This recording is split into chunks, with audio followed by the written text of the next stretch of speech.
വിജയേട്ടാ നമസ്കാരം. നമസ്കാരം.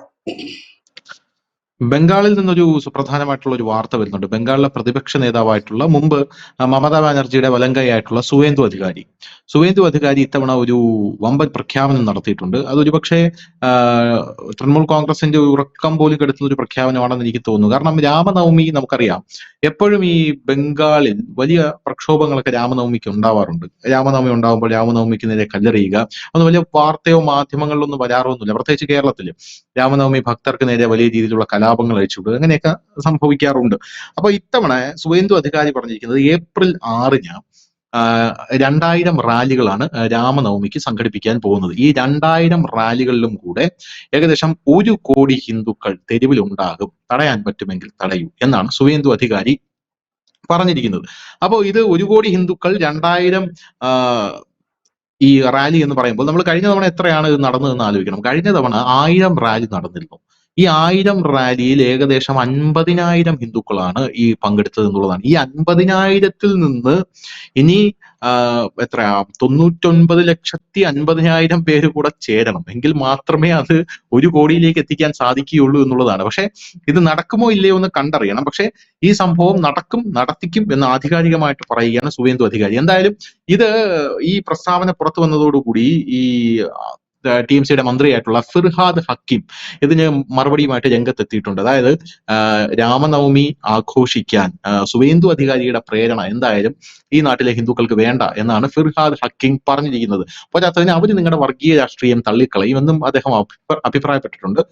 പോരാത്തതിന് സുവേന്ദു അധികാരി വേറൊരു കാര്യം പറയുന്നത്, ഈ രാമനെ ഒരു ഐഡലായിട്ട് പശ്ചിമ ബംഗാളിലും ഉയർത്തിക്കൊണ്ടുവരാനുള്ള ഒരു ശ്രമം BJP നടത്തുന്നുണ്ട്. നമുക്കറിയാം, പശ്ചിമ ബംഗാൾ എന്ന് പറഞ്ഞാൽ പശ്ചിമ ബംഗാൾ ആരാധിക്കുന്നതും അവർ ആരാധിക്കാനായിട്ട് അവരുടെ കൾച്ചറുമായിട്ട് കൂടുതൽ ബന്ധപ്പെട്ട് കിടക്കുന്നതും ഭദ്രകാളിയാണ്. മഹാകാളി, കാളി മാ എന്നൊക്കെ പറയുന്ന ഭദ്രകാളിയാണ്. അപ്പൊ അവർക്ക് അത് വലിയ ആഘോഷമാണ്. അതിനിടയിലേക്ക് ശ്രീരാമനെ കൂടെ കൊണ്ടുവരാനുള്ള ഒരു ശ്രമമാണ് ഇദ്ദേഹം നടത്തുന്നത് എന്നാണ് എനിക്കിതിൽ നിന്ന് മനസ്സിലാക്കുന്നത്. അത് ഗുണം ചെയ്യുമോ എന്നുള്ളത് ആദ്യത്തെ ഒരു കാര്യമാണ്, ആദ്യത്തെ ഒരു ചോദ്യമാണ്. പോരാത്തതിന് അദ്ദേഹം ഒരു പ്രഖ്യാപനം കൂടെ നടത്തിയിട്ടുണ്ട്. ഈ വർഷം അവസാനത്തോടെ അദ്ദേഹത്തിന്റെ മണ്ഡലം, എനിക്ക് തോന്നുന്നു നന്ദിഗ്രാമാണെന്ന് തോന്നുന്നു അദ്ദേഹത്തിന്റെ മണ്ഡലം, അവിടെയുള്ള സോണാചുരിയിൽ ഒരു രാമക്ഷേത്രം എന്ന് പറഞ്ഞാൽ പശ്ചിമ ബംഗാൾ കണ്ട ഏറ്റവും വലിയൊരു രാമക്ഷേത്രം നിർമ്മിക്കാനായി ഞാൻ പോവുകയാണ് എന്നും സുവേന്ദു അധികാരി അഭിപ്രായപ്പെട്ടിട്ടുണ്ട്. അപ്പോ പശ്ചിമ ബംഗാളിലേക്ക് ശ്രീരാമനെ കൂടെ കൊണ്ടുവരുന്നു.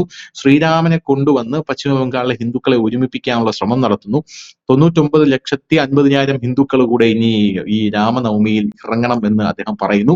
ഈ രാമനവമി നമുക്കറിയാം, ഈ ഗുജറാത്തിലടക്കം ഉത്തർപ്രദേശ്, മധ്യപ്രദേശ്, മഹാരാഷ്ട്രയിലടക്കം വിപുലമായി ആഘോഷിക്കുന്ന, അവിടെ ആക്രമണങ്ങളൊക്കെ ആഘോഷിക്കുന്നതാണ്. കൂടുതലും പശ്ചിമ ബംഗാളിൽ ആഘോഷിക്കുന്നത് നമ്മൾ കണ്ടിട്ടുള്ളത് ദുർഗാപൂജയാണ്. ദുർഗാപൂജയ്ക്കാണ് പശ്ചിമ ബംഗാളിൽ കൂടുതൽ ആക്രമണങ്ങൾ നമ്മൾ കേട്ടിട്ടുള്ളത്.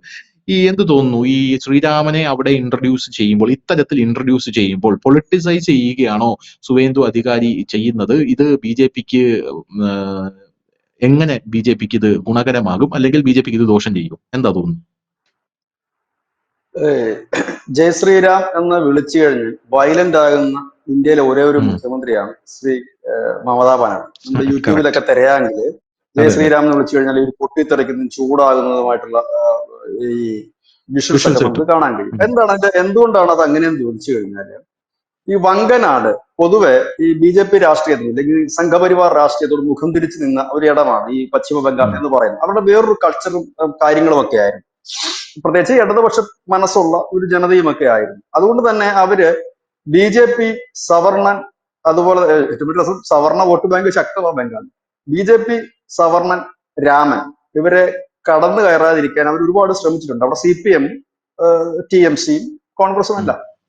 രാമ ജന്മഭൂമി പ്രക്ഷോഭ കാലത്ത് പോലും പശ്ചിമ ബംഗാളിന്റെ ഭാഗത്തുനിന്ന് വലിയ സപ്പോർട്ടുള്ളതും ആ ഭാഗത്തു നിന്നുള്ള പ്രവർത്തകരുടെ സപ്പോർട്ടുള്ളതും ഇല്ല, വളരെ കുറവാണ് ആളുകൾ. അതാണ്.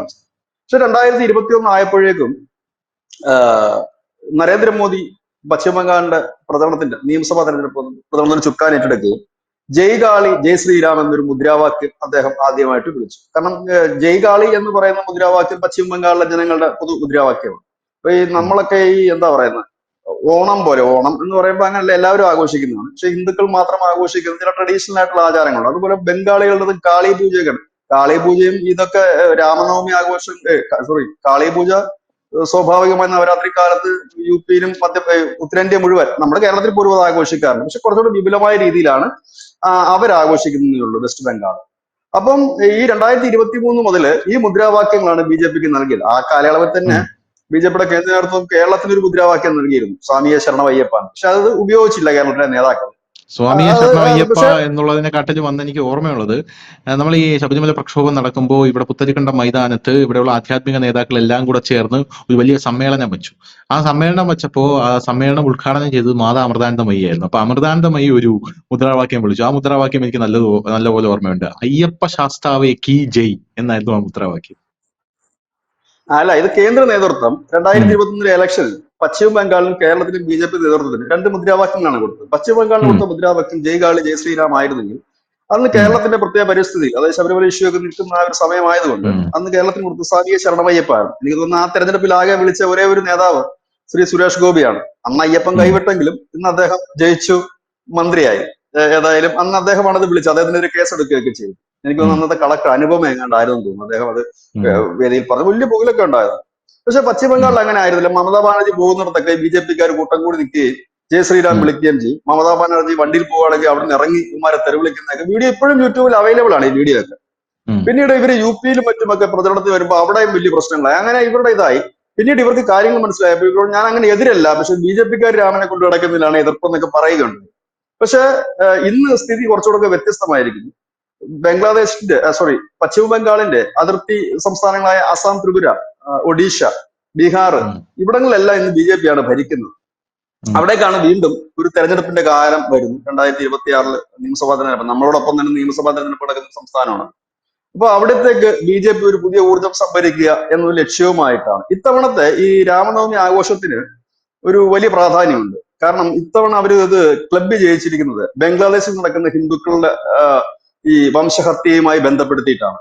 അപ്പൊ അവരിത് ഉം. പറയുന്നത് ബംഗ്ലാദേശിൽ നിന്ന് പോലും, സുവേന്ദ്ര അധികാരി പറഞ്ഞ ബംഗ്ലാദേശിൽ നിന്ന് പോലും ഞങ്ങളുടെ ഈ രാമനവമിക്ക് ഹിന്ദുക്കൾ എത്തും എന്നാണ് പറഞ്ഞിരിക്കുന്നത്. അത് ഒരു വലിയ സ്റ്റേറ്റ്മെന്റ് തന്നെയാണ്. കാരണം ഈ ബംഗ്ലാദേശിലുള്ള ഹിന്ദുക്കളെ തള്ളിപ്പറയാൻ ഒരിക്കലും മമതാ ബാനർജിക്ക് കഴിയില്ല. കാരണം ഈ വെസ്റ്റ് ബംഗാളിലുള്ള അവരുടെ ബന്ധുക്കൾ തന്നെയാണ് ബംഗ്ലാദേശിൽ അവിടെ നിന്ന് കിടക്കുന്നത്. പോലും ഹിന്ദുക്കൾ എത്തും എന്ന് പറയുമ്പോൾ അതിർത്തി കടന്ന് വരുമെന്നാണോ, അതെ അവിടെ ഉള്ള ഹിന്ദുക്കൾ അത് ഇങ്ങോട്ടേക്ക് വരുമെന്നാണോ? അതിർത്തി അല്ല, അതിർത്തി കടന്നിട്ട് അതേ ഒരു പ്രസ്താവനയാണ്. അത് ബംഗ്ലാദേശിൽ നിന്ന് പോലും പൊളിറ്റിക്കൽ ഹിന്ദുക്കൾ ഈ പ്രസ്താവന. റാലിക്ക് എത്തും, എത്തും എന്നാണ് പറഞ്ഞിരിക്കുന്നത്. ഈ ഒരു പ്രസ്താവനയ്ക്ക് എതിർത്ത് പറയാൻ മമതാ ബാനർജിക്ക് കഴിയില്ല. അതുകൊണ്ടായിരിക്കണം ഉം. അദ്ദേഹം ആ പ്രസ്താവന നടത്തിയത്. കാരണം വെസ്റ്റ് ബംഗാളിലുള്ള അവരുടെ റിലേറ്റീവ്സും അവരുടെ കുടുംബക്കാരും ഇല്ലെങ്കിൽ അങ്ങനെയുള്ളവരെയൊക്കെ തന്നെയാണ് ഈ ബംഗ്ലാദേശിലുള്ളത്. അപ്പൊ അവരിങ്ങോട്ട് ഉം. വരണമെന്ന് അവരെ കേട്ടതിലൊന്നും പറയാൻ കഴിയില്ല.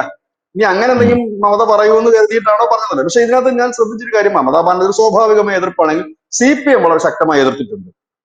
CPM പറയുന്നത് വെറുതെ എന്തിനാണ് ഇങ്ങനെയൊക്കെയുള്ള സാധനങ്ങൾ ഇവിടെ കൊണ്ടുവരുന്നത്. കാരണം CPM എല്ലാ കാലത്തും ഈ ശ്രീരാമന്റെ ഇത് പശ്ചിമ ബംഗാളിൽ തടഞ്ഞിരുന്നു. പിന്നീട് തൃണമൂൽ കോൺഗ്രസും അത് ഏറ്റുപിടിച്ചു.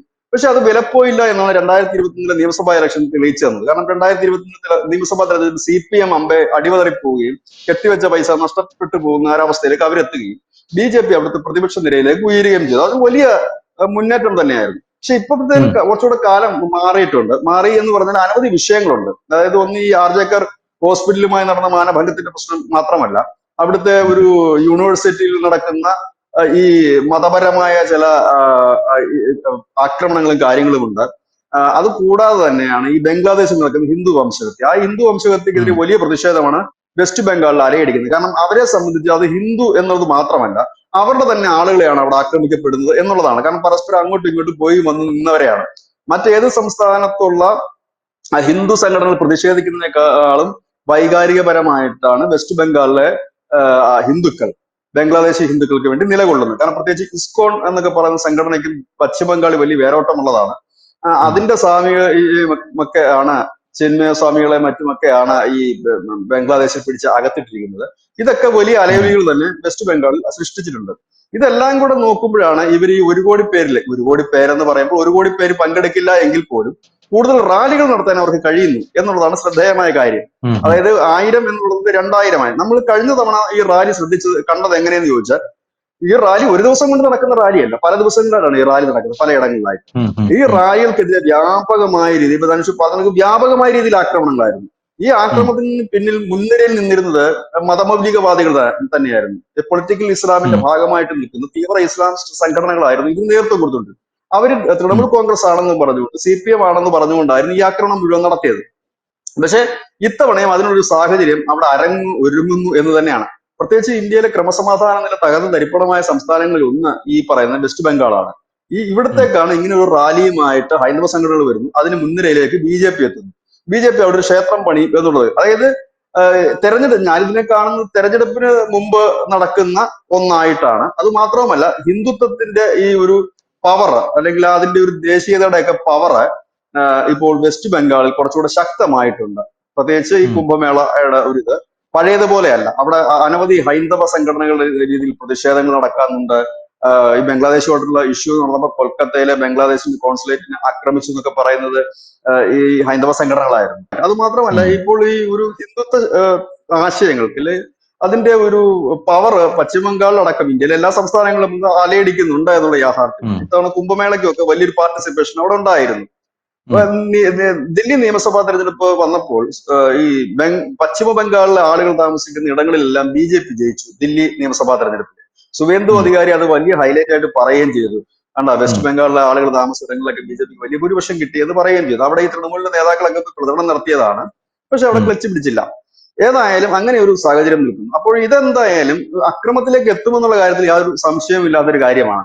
കാരണം ഇപ്പോഴത്തെ ഒരു സാഹചര്യത്തിൽ അത് പഴയതുപോലെ ആകില്ല എന്നുള്ളതാണ് ഒരു യാഥാർത്ഥ്യം. കാരണം മുമ്പ് കഴിഞ്ഞ തവണത്തേത് പോലെയല്ല, ഇത്തവണ അത് കുറച്ചുകൂടി തീക്ഷ്ണമായിരിക്കും, ശക്തമായിരിക്കും. അത് എങ്ങനെയാകും മുമ്പോട്ട് പോവുക എന്നുള്ളത് ഇത് തുടങ്ങുമ്പോഴേ അറിയാൻ കഴിയും. കാരണം ഇതിന്റെ ഒരു മുന്നൊരുക്കങ്ങൾ തുടങ്ങുമ്പോൾ തന്നെ ഇതിന്റെ ഒരു സാധ്യതകൾ കൂടുതലാണ്. ഇതിനെ ആക്രമിക്കപ്പെടാനുള്ള സാധ്യത, പഴയതുപോലെ ആക്രമിച്ചു കഴിഞ്ഞാല് തിരിച്ചടിക്കാതിരിക്കാൻ സാധ്യതകളൊന്നും കാണുന്നില്ല. കാരണം എനിക്ക് തോന്നുന്നു ഈ അടുത്ത സമയത്ത്, കഴിഞ്ഞ മാസമാണെന്ന് തോന്നുന്നു, മോഹൻ ഭാഗവത് 11 ദിവസമോ മറ്റോ ആണ് പശ്ചിമ ബംഗാളിൽ സ്റ്റേ ചെയ്തത് സംഘടനാ പ്രവർത്തനത്തിന് വേണ്ടി. അദ്ദേഹം ഈ ലോങ് ആയിട്ട് സ്റ്റേ ചെയ്യുന്നത് ആദ്യമാണ്. ഇത്രയും നാൾ അടുപ്പിച്ച്, ഇത്രയും ദിവസമൊക്കെ 11 ദിവസമാണെന്ന് എനിക്ക് തോന്നുന്നു. അത്രയും ദിവസം ചെയ്യുന്നത് അങ്ങനെയാണ് ദേശീയ മാധ്യമങ്ങൾ പറയുന്നത്. അത്രയും ദിവസം അടുപ്പിച്ച് സംഘടനാ പ്രവർത്തനത്തിനായിട്ട് അപ്പൊ അങ്ങനെ അവരൊരു വലിയ മുന്നൊരുക്കം എന്തായാലും സംഘപരിവാർ പ്രസ്ഥാനങ്ങൾ ഈ റാലിക്ക് വേണ്ടി നടത്തിയിട്ടുണ്ട്. പക്ഷെ ഇതിനെ എത്രത്തോളം പ്രതിരോധിക്കാൻ ഇപ്പൊ ഈ ഒരു അവസ്ഥയിൽ, ഇപ്പോഴത്തെ ഒരു കാലഘട്ടത്തിൽ തൃണമൂൽ കോൺഗ്രസിന് കഴിയും എന്നുള്ളതാണ് ചിന്തിക്കേണ്ട അവസ്ഥ. പിന്നെ CPM CPI വെറുതെ ഒരു പ്രസ്താവന നടത്തിയെന്ന് കവിഞ്ഞ് അതിനപ്പുറത്തേക്ക് അവരുടെ ഭാഗത്ത് നിഷേധമുള്ള കാര്യങ്ങൾ ഉണ്ടാകാനുള്ള സാധ്യത തുച്ഛമാണ്. അത് ഉണ്ടാകില്ലെങ്കിൽ പോലും അവർ ചുമ്മാ ഒരു പ്രസ്താവന നടത്തി. കാരണം അവർക്ക് അതിനുള്ള പവറും ശക്തിയൊന്നും ഇപ്പൊ ഇന്ന് പശ്ചിമ ബംഗാളിലൊന്നും ഇല്ല. അപ്പം ഈ ഒരു സാഹചര്യം, തദ്ദേശ തെരഞ്ഞെടുപ്പാണ്, തൊട്ടു പിന്നാലെ നിയമസഭാ തെരഞ്ഞെടുപ്പ് വരും. ഇവിടെ മമതാ ബാനർജി കാരണം ഇതിപ്പോ ഇവര് ചെയ്തിരിക്കുന്ന പണി വളരെ ബുദ്ധിപൂർവ്വമാണ്. ഈ രാമനവമി ആഘോഷത്തിനോടൊപ്പം തന്നെ ബംഗ്ലാദേശിലെ ഹിന്ദുക്കൾക്ക് കൂടെ വേണ്ടിയിട്ടാണ്, ഇല്ലെങ്കിൽ അവരുടെ ജീവൻ രക്ഷിക്കാൻ കൂടിയാണെന്ന് പറയുമ്പോൾ അക്ഷരാർത്ഥത്തിൽ മമത വെട്ടിലാകുന്ന ഒരു കാഴ്ചയാണ്. കാരണം മമതയ്ക്ക് ഇത് രണ്ടും, ഇത് എങ്ങനെ, ഒരിടത്ത് രാമനെ നമുക്ക് എതിർക്കാൻ പറ്റും മമതയ്ക്ക്, പക്ഷെ അതിന്റെ അപ്പുറത്തേക്ക് ഈ ബംഗ്ലാദേശിലെ ഹിന്ദുക്കളുടെ വിഷയം മമത എങ്ങനെ കൈകാര്യം ചെയ്യുന്നു എന്നുള്ളതാണ് കാത്തിരുന്ന് കാണേണ്ടി വരുന്നത്. പിന്നെ ഈ ഹിന്ദുത്വ ആശയങ്ങളൊക്കെ എങ്ങനെ പ്രചരിപ്പിക്കണം, അത് എങ്ങനെ കൊടുങ്കാറ്റാക്കണമെന്നൊന്നും BJP ആരും പഠിപ്പിച്ചു കൊടുക്കേണ്ട കാര്യമില്ല. പക്ഷെ ഇവിടുത്തെ പ്രതിപക്ഷ കക്ഷികൾക്ക് ഇപ്പോഴും അറിയാൻ പാടില്ലാത്തൊരു കാര്യം, ഈ ഹിന്ദുത്വ വോട്ട് ബാങ്കിനെ എങ്ങനെ തങ്ങളുടെ പക്ഷത്തേക്ക് കൊണ്ടുവരാമെന്നും അതിനെ എങ്ങനെ തടയിടാമെന്നും ഇവർക്ക് ഇപ്പോഴും അറിയില്ല. ഇവർക്ക് ഇപ്പോഴും അത് പഠിക്കാത്തതിന്റെ ഒരു വലിയ പ്രശ്നമുണ്ട്. കാരണം ഇവർ ഈ പൊളിറ്റിക്കലി ആയിരുന്നു ടാർഗറ്റ് ചെയ്തുകൊണ്ടിരുന്നത്. അതിനപ്പുറത്തേക്ക് ഒരു പവർ ഉണ്ട് ഹിന്ദു വോട്ട് ബാങ്കിന് എന്നുള്ള കാര്യമാണ് ഇപ്പൊ നമ്മുടെ സമീപകാലത്ത് നമ്മുടെ രാജ്യം കാണിച്ചു കൊടുത്തുകൊണ്ടിരിക്കുന്നത്. ഈ വോട്ട് ബാങ്കിനെ എങ്ങനെ കൈപ്പിടിയിൽ ഒതുക്കാമെന്ന് ഇവർക്ക് ഇതുവരെ അറിയില്ല. ഇതിനെ എങ്ങനെ തടയിടാമെന്നതിന് ഇവർ തടയും തോറും ഇത് ഒരു അവരുടെ പ്രതിരോധം കൂടിക്കൊണ്ടിരിക്കുകയാണ്. ഇവിടെ ഇവർക്ക് ഒന്നും വയ്യാത്ത അവസ്ഥ. നാളെ ഇനി മാറി ഞങ്ങളാണ് ഹിന്ദുക്കൾക്ക് വേണ്ടി നിലകൊള്ളുന്നതെന്ന് പറയാൻ അവർക്ക് കഴിയില്ല. കാരണം അങ്ങനെയാണെങ്കിൽ അവർ ഇതുവരെ പറഞ്ഞ ഇവരുടെ കൂടെ നിൽക്കുന്ന ഒരു വലിയ വിഭാഗം വോട്ടേഴ്സ് വിട്ടിട്ട് പോകുവരെ. അങ്ങനത്തെ ഒരു വല്ലാത്ത പ്രതിസന്ധിയിലാണ് ഇന്ത്യൻ പ്രതിപക്ഷം എന്ന് പറയേണ്ടി വരും. ഇവിടെയാണ് ഇതിന് വലിയ ഇമ്പോർട്ടന്റ് തന്നെയാണ്. ഇനി പക്ഷെ വരും ദിവസങ്ങളിലൊക്കെ നമ്മുടെ മീഡിയയിൽ ഏറ്റവും കൂടുതൽ വരുന്ന വാർത്തകള് ഈ വെസ്റ്റ് ബംഗാളിൽ നടക്കുന്ന രാമനവമി ആഘോഷവുമായി ബന്ധപ്പെട്ട അക്രമ സംഭവങ്ങളായിരിക്കും എന്നുള്ള ഒരു തർക്കമൊന്നുമില്ല. ഇതിന് സമാനമായി തന്നെ ബംഗ്ലാദേശിലും രാമനവമി ആഘോഷമുണ്ട്. ബംഗ്ലാദേശിൽ പിന്നെ ബംഗാളിൽ എന്ത് ആഘോഷമുണ്ടോ അതെല്ലാം ബംഗ്ലാദേശിലും അവിടുത്തെ ഹിന്ദുക്കൾ ആഘോഷിക്കുന്നുണ്ട്. ഇത്തവണ അത് എങ്ങനെ ആയിത്തീരുമെന്ന് അറിയത്തില്ല. കാരണം യൂനസ് വന്നതിന് ശേഷമുള്ള ആദ്യത്തെ രാമനവമി ആഘോഷങ്ങളാണ് നടക്കുന്നത്. മുൻപ് ഇത് തൊട്ടുമുമ്പ് മറ്റേ ദുർഗാ പൂജയുടെ നടന്നപ്പോ പന്തലൊക്കെ നശിപ്പിക്കുകയൊക്കെ ചെയ്തിരുന്നു. യൂനസ് പറയുന്നത് സംരക്ഷണം നൽകുമെന്നൊക്കെ പറഞ്ഞിട്ട് സംഭവിച്ചില്ല. അപ്പം ഇത്തവണയും അത് എങ്ങനെയാണ് എന്നറിയില്ല. ഏതായാലും തെരഞ്ഞെടുപ്പിന്റെ ഒരു സ്റ്റാർട്ടിങ് കൂടെ ആണ് എന്ന് നമുക്ക് ഇത് പറയേണ്ടി വരും. ഏതായാലും എല്ലാ ശ്രദ്ധയും ഈ പശ്ചിമ ബംഗാളിലേക്ക് തിരിയും. ഒരു ഇടവേളയ്ക്ക് ശേഷം വീണ്ടും പശ്ചിമ ബംഗാള് വാർത്തകളിൽ നിറയും. സംഘർഷത്തിന്റെ വാർത്തകൾ തന്നെ വരാനുള്ള സാധ്യതകൾ കൂടുതലാണ്. പഴയതുപോലെ ആകില്ല, അടിയും തിരിച്ചടിയും ഉണ്ടാകും, വളരെ ശക്തമായിരിക്കും. കാരണം ഇതിന്റെ ഒരു സൈഡിൽ കിടക്കുന്ന ഹിമന്ത ബിശ്വ ശർമ്മയാണ്, ആസാമിൽ കിടക്കുന്നത്. പുള്ളിക്കാണ് വടക്കിഴക്കൻ സംസ്ഥാനങ്ങളുടെ ചുമതലയുള്ളത്. അപ്പൊ പുള്ളി കുറച്ചുകൂടെ ഒക്കെ അതിനകത്ത് ഇത് ചെയ്യും. അതുപോലെ തന്നെ അസാമിൽ കിടക്കുന്ന മണിക് സാഹ സർക്കാരും അത്ര മോശം സർക്കാരും ഒന്നുമല്ല. പക്ഷെ അവർക്ക് ഇവരുമായിട്ട് കുറെ വൈകാരികമായ അടുപ്പങ്ങളുണ്ട്. പക്ഷെ ഇവരുടെ ശത്രുക്കളുമാണ്. കാരണം ഈ ബംഗാളിൽ നിന്നുള്ളവന്മാർ കയറിയിട്ടാണ് ഈ ത്രിപുരയെ പ്രശ്നം ഉണ്ടാക്കുന്നതെന്ന് പുള്ളി കഴിഞ്ഞ കുറച്ചു നാൾ മുമ്പ് പറഞ്ഞതേ ഉള്ളൂ. അതുപോലെ ബംഗ്ലാദേശിൽ കയറുന്ന കാര്യം പറഞ്ഞതേ ഉള്ളൂ. പിന്നെ ഇപ്പൊ ഇത് കൂടാതെ BJPക്ക് ബോണസ് ആയിട്ട് കിട്ടിയിരിക്കുന്നത് ബംഗാളിനോട് ചേർന്ന് കിടക്കുന്ന ഒഡീഷ എന്ന് പറയുന്ന ഒരു സംസ്ഥാനത്തും കൂടെ അവർ ഭരണത്തിൽ കയറിയിട്ടുണ്ട്. അപ്പം ചുറ്റോട് ചുറ്റും അവരും നടുക്ക് മമതയും അതിനിടയിൽ ശ്രീരാമനും കടന്നു വരുമ്പോൾ എന്ത് സംഭവിക്കുമെന്നുള്ളത് വരും ദിവസങ്ങളിൽ നമുക്ക് അറിയാൻ പറ്റത്തുള്ളൂ. താങ്ക് യു വിജേട്ടാ, താങ്ക് യു സോ മച്ച്.